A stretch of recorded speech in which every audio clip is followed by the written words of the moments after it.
A visit to the doctor. Feeling sick.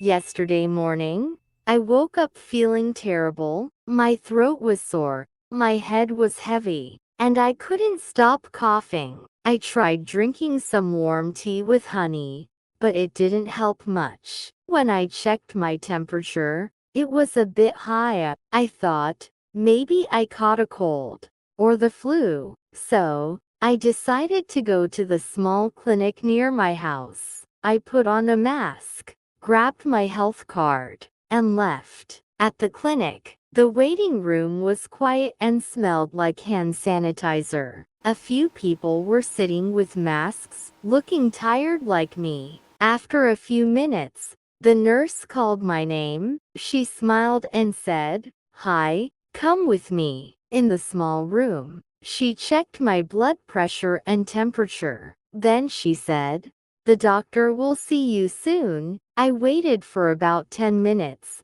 scrolling on my phone. The doctor came in and said, "Hi there. How are you feeling today?" I said, "Not great. My throat really hurts, and my head's been pounding since this morning." She nodded and said, "Okay, let's take a look." She checked my throat and ears with a small light. Then she said, "It looks a little red. I think it's a throat infection, but nothing serious." She wrote a prescription for antibiotics and told me, "Take one pill every 8 hours for a week, and drink plenty of water." I asked, "Can I still go to work tomorrow?" She smiled and said, "Better to stay home for a day or two. Rest is the best medicine." I laughed and said, "Okay, sounds good." I went to the pharmacy next door and gave the paper to the pharmacist. He said,